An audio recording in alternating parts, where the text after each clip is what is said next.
It's Christmas Eve morning, 1983, in rural Iowa. A young farmer's dogs are barking themselves hoarse outside an old white farmhouse. Inside, in an unheated back room, their owner lies face down on the floor. His hands are tied behind his back. He has been beaten, shot in the chest, and in the brutal cold, his body has begun to freeze.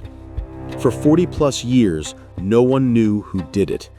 Then, 4 decades later, a tube of DNA, a family tree, and a quiet man living in Oregon suddenly brought this Christmas Eve murder roaring back to life.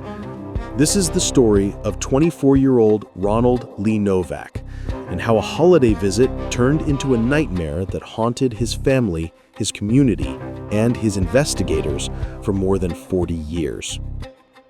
So grab a drink, settle in, and as you listen, ask yourself, was this just a robbery gone wrong, or something far more personal?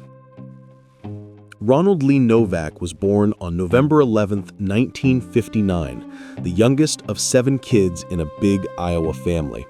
He grew up in Cedar Rapids, went to Jefferson High School, and like a lot of Midwestern kids, he knew the rhythm of farm life: long days, rough hands, and a sky that seemed to go on forever. By his early 20s, Ron had done something most people his age only dreamed about. He bought his own farmhouse. It was a big white place on Rolling Acres Road, just a few miles north of Center Point, out in Linn County. To some people, it looked isolated. To Ron, it looked like freedom. He didn't live there alone. 3 golden retrievers, Ruff, Crystal, and Candy, were his constant companions. He told people the dogs made him feel safe, that they were his alarm system, his bodyguards, and his family, all rolled into one. But in the months leading up to Christmas 1983, something changed. Ron started telling friends and family that he felt watched. Cars he didn't recognize, people he wasn't sure about. He wasn't hysterical, but there was a new edge in his voice, like his instincts were picking up on something he couldn't quite name. On Friday, December 23, 1983, the cold in Iowa was vicious. Wind chills dropped to around 40 below zero, one of those nights where the air itself feels dangerous. Ron had plans. His girlfriend and his best friend were supposed to come out to the farmhouse. There would be Christmas Eve, then Christmas Day with family.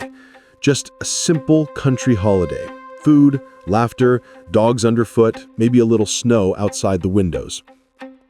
Sometime that evening, Ron talked on the phone with his girlfriend. She was supposed to drive out, but her car wouldn't start. It sounded like a minor frustration at the time, a busted plan, nothing more. They'd make it work, somehow. But as the night wore on, the farmhouse on Rolling Acres Road turned from a cozy refuge into a target. We don't know exactly what Ron was doing in those last hours. Maybe feeding the dogs, maybe getting things ready for the next day. What we do know is that sometime after 9 p.m. on December 23rd and the early hours of Christmas Eve morning, someone came to that house with violence on their mind. It's Christmas Eve, December 24th, 1983. Instead of holiday cheer, Ron's family and friends are getting silence. No calls, no answered phone, no movement at the farmhouse. A friend drives out, worried. It's bitterly cold, the kind of cold that bites straight through your coat. The property looks ordinary at first. No broken windows, no flaming wreck, just an eerie stillness. But the dogs are agitated, barking, pacing, desperate to lead someone inside. The friend goes into the house. It's colder inside than it should be. In an unheated storeroom or back room, away from the warmth of the living spaces, he finds Ron. Ron is on the floor. His hands are tied behind his back. His face and head show brutal injuries. He's been shot once in the chest. In the unheated room, in sub-zero temperatures, his body has started to freeze. The medical examiner will later say he died from a combination of the beating, the gunshot, shock, and hypothermia. The room looks like the aftermath of a robbery. Things are disturbed. Investigators will suspect money and marijuana may have been the targets. But whoever came here didn't just grab what they wanted and leave. They tied Ron up. They beat him. They shot him. They left him in the cold and walked away. Outside, Ron's 3 golden retrievers huddle around the farmhouse, confused and loyal, guarding a man they can't save. Linn County Sheriff's deputies arrive to a scene that, even for seasoned investigators, is shocking. A young man, 24 years old, murdered in his own home just before Christmas. A rural road, a farmhouse with an unheated storeroom turned into a crime scene. They do what good investigators always do. They start collecting everything. Clothing, a hammer that looks like it might have been used in the attack. They document the bindings on Ron's wrists, the position of his body, the layout of the room. They photograph the scene from every angle, not knowing that those photos and that evidence will be revisited over and over again for the next 40 years. They talk to family, to friends, to neighbors. Who would want to hurt Ron? Was he into something dangerous? Was this random? Rumors swirl. Some people say it must have been someone who knew he was out there alone. Others whisper about marijuana, money, and shady acquaintances. Investigators chase tips, build timelines, and look at anyone who might have had a motive to rob or silence Ron Novak. But as weeks turn into months, nothing sticks. There's no clear suspect they can put at that farmhouse on that freezing night. DNA technology is in its infancy. Forensics in 1983 can only take them so far. The file thickens with reports, but the name of Ron's killer stays blank. The case goes cold. For Ron's family, cold is the wrong word. There is nothing cold about the grief of losing a brother, a son, a friend in such a brutal way. One of his sisters will later say that over the years, you start to give up hope that there will ever be an answer, but you never stop wanting one. Life moves on for the world, but not for the people closest to Ron Novak. Christmas becomes a reminder. 40 below windshields don't just mean bad weather. They mean the night he was taken from them. Meanwhile, detectives come and go. Generations of investigators inherit the Novak file. Some retire with it unsolved, passing it down like a grim torch. But one thing they do right from the start, they preserve the evidence properly. Ron's clothing, that hammer, bits of trace material that at the time are little more than hope and guesswork.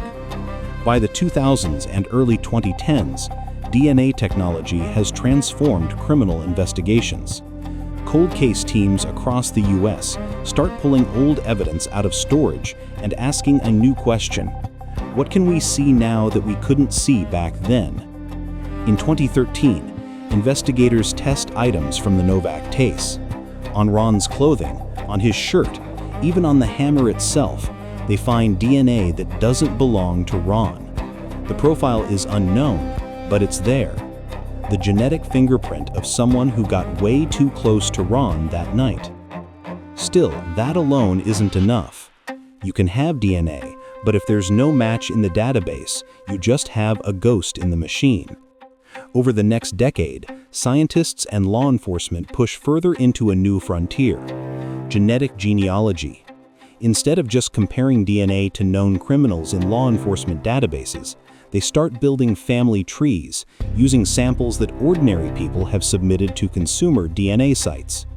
In the Novak case, Linn County investigators partner with DNA Labs International and Parabon Nanolabs.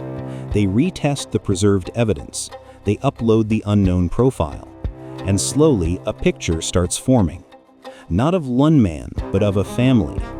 According to officials, genetic genealogy narrows the unknown DNA down to a small group, 3 brothers. From there, investigators do more testing and old-fashioned detective work. They look at ages, where these men lived in 1983, who might have been in Iowa on that freezing December night. Eventually, the focus settles on one name: Michael Scott Shapert. Back in 1983, he would have been around 23 years old. Now he's in his 60s and living in Fairview, Oregon, over 1,000 miles away from the farmhouse on Rolling Acres Road. Investigators quietly build their case. They re-interview people. They dig into Shepard's past. They reach out to his ex-wife in Idaho, who says she never really heard much about his life before they met. She describes him as a good husband, a good provider, a good dad, but when she hears what he's accused of, she says something that chills you. I personally think he is guilty. She also says he told his daughters that he might be going away for a long time and might not see them again after detectives spoke to him. Think about that for a second. You share a life with someone, you have children together, and decades later, police show up and say, "We think he's connected to a murder from 1983, right before Christmas." What would you do with that information? Would you defend him? Or would your own memories start to rearrange themselves? On May 28, 2025, the Linn County Sheriff's Office finally makes the announcement Ron's family has been waiting more than 40 years to hear. They say they've arrested 64-year-old Michael S. Shepard of Fairview, Oregon, for the December 23, 1983 cold case murder of Ronald Lee Novak. They explained that DNA, blood and trace DNA on Ron's clothing, and a hammer believed to have been used in the attack, combined with genetic genealogy, led them to Shepard. They also state that their investigation suggests Shepard and at least one other person went to Ron's home, intending to rob him of money and marijuana. In the press conference, Ron's sister Patty talks about what it's like to wait 40 years for a phone call like that. She calls the news surreal, says she started to give up hope that there would ever be an answer, and that she wishes their mother and other siblings were still alive to see this moment. They look forward to a trial, not out of revenge, but because, as she puts it, maybe we'll finally understand what happened. Meanwhile, in Oregon, Shepard appears in court for an extradition hearing. Cameras catch him smiling, even gesturing toward media. He waives extradition, meaning he doesn't fight being sent back to Iowa to face the charge.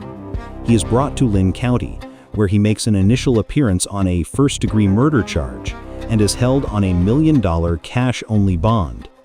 By mid-2025, court documents show he has pleaded not guilty and a trial date has been set for early next year. As of now, these are accusations, not a conviction.